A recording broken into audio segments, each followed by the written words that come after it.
Very good morning. High YouTube family. High hello అందరికీ నమస్తే. నేను మీ మీనా. నేనేముంది ఇగో బస్ స్టాప్కి వచ్చేసిన, డ్యూటీకి బయలుదేరిన అనమాట.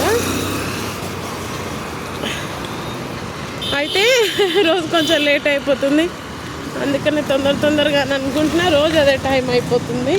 నిన్నైతే ఒక గంట సేపు ఈ బస్ స్టాప్లోనే ఉన్నాను, బస్సే రావట్లేదు అసలు.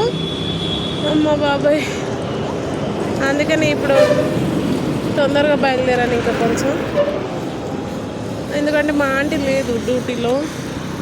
ఇప్పుడు నేను ఒక్కదాన్నే వెళ్ళి చేసుకోవాలి, అందుకే తొందరగా వెళ్తున్నా. అంకుల్కి బాగాలేదని వెళ్ళిపోయింది ఆంటీ. అది సంగతి. సరే, బస్సు వచ్చేసింది, ఎక్కుదాము. ఇంకా బస్సు వస్తుంది, అది ఎక్కుతాం.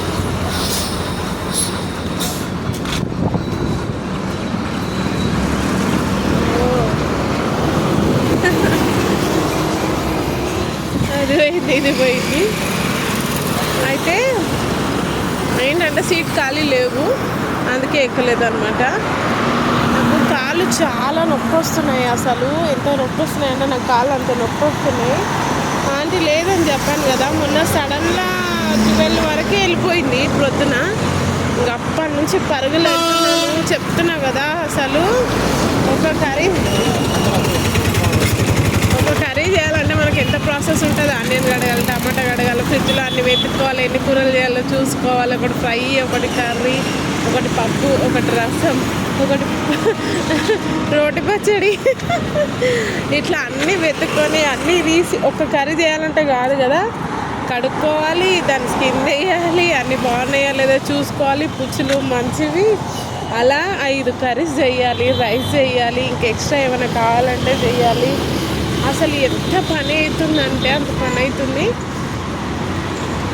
ఫాస్ట్గా ఇంట్లో 5కి 5:30కి ఇంకా లేచి ఇంట్లో కూడా వంట చేసుకొని టిఫిన్లు చేసి టీ కాఫీలని బయట ఊడ్చి పిల్లల్ని చేసి అది రెడీ చేసి ఇన్ని పనులు చేసుకొని మళ్ళీ బస్ స్టాప్ అంత పని అయిపోయాక కాసేపు కూర్చోవాలనిపిస్తుంది. ఆ కూర్చోవాలనిపించే లోపల అమ్మో బస్ స్టాప్కి వెళ్ళాలి, బస్ దొరకదు, 8 అవుతుంది, 8 అయిపోతుంది అనే గొడవ. బస్ స్టాప్కి వచ్చాక మళ్ళీ ఒక గంట నిలబడాల్సి వస్తుంది. ఫుల్ అయిపోతున్నాయి 8 వరకే బస్సులో. అసలు కొంచెమన్నా తొందరగా వస్తే ఖాళీ దొరుకుతాయి కదా అని బస్సులో వచ్చేసాను నేనైతే. ఇప్పుడు రోజు ఈ టైం కన్నా వస్తే చాలు, ఏదో ఒక బస్ దొరికేస్తుంది, ఎక్కి వెళ్ళిపోవచ్చు. కొంచెమన్నా బెటర్గా ఉంటుంది. కనీసం ఫుల్ అయిపోయినప్పుడు నిల్చోవాలన్నా కష్టమే. మళ్ళీ మైదీపట్నంలో కూడా ఒక గంట అవ్వాల్సి వస్తుంది. అలా నాకు ఈ పనులు హడావిడి లేట్ అయిపోతుంది బస్సుల కోసం. మళ్ళీ అక్కడికి వెళ్ళే వరకల్లా అసలు టిఫిన్లు కూడా అవ్వట్లేదు. నా స్నానమే మధ్యాహ్నం అయిపోతుంది.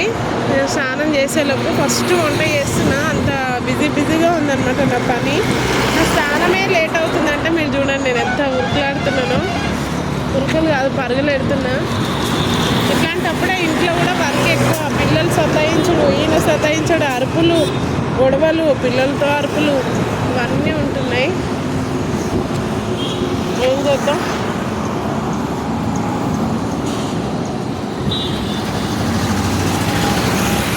ఏం చేసినా అబ్బా, ఒక్క మనిషి బ్రతకాలంటే అమ్మో బాబోయ్ ఎన్ని ఉంటాయో అసలు. ఎప్పుడు ఉంటామో ఎప్పుడు పోతామో తెలియదు, కానీ దానికోసం ఎన్ని బాధలు, ఎన్ని కష్టాలు, ఎన్ని పనులు, ఎన్ని గొడవలు, ఎన్ని ఏడుపులు, ఎన్ని తిట్లు. అమ్మో బాబోయ్, నా చిన్నప్పటి నుంచి ఇవి తప్పేటట్లేవు నాకైతే. చాలామంది అంటారు కొన్ని రోజులు అయితే మంచి రోజులు వస్తాయి, కొన్ని రోజులు అయితే మంచిగా వస్తాయి, పిల్లలు అయ్యాక మంచి రోజులు వస్తాయి, పెళ్ళి అయ్యాక మంచి రోజులు వస్తాయి, మంచి మొగుడు దొరుకుతారు, మంచి ఇల్లు. ఇవన్నీ మాటలే, జరగడం నా లైఫ్లో అయితే జరగదనుకుంటున్నాను నేను. ఇప్పటిదాకా కూడా ఈ ఏడుపులు తప్పేటట్లేవు. ఏం చేద్దాం, చేతనైన రోజులు కష్టపడాలి. మెయిన్ ఏం పెట్టుకున్న పిల్లలకి తిండి పెట్టి కొంచెం చదివించి చూసుకోవాలనేది, అంతే, ఏం లేదు.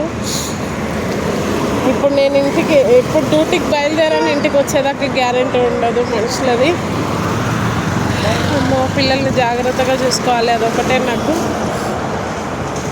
మా మమ్మీ చిన్నప్పుడు చనిపోయి చాలా కష్టాలలో పెరిగాను. ఆ కష్టం వాళ్ళకి రావద్దని ఇంత నరకం అనుభవించుకుంటూ ఇంత కష్టపడుతున్నాను, అంతే, ఇంకేం లేదు రీజన్ అయితే. తప్పదు, ఏం చేస్తాం. అయితే బాయ్, మరియు ఉంటా. బస్ వస్తున్నట్లుంది. ఈ బస్ అన్న మిస్ కాకుండా ఎక్కేద్దాం, మళ్ళీ లేట్ అయిపోతుంది. Okay bye.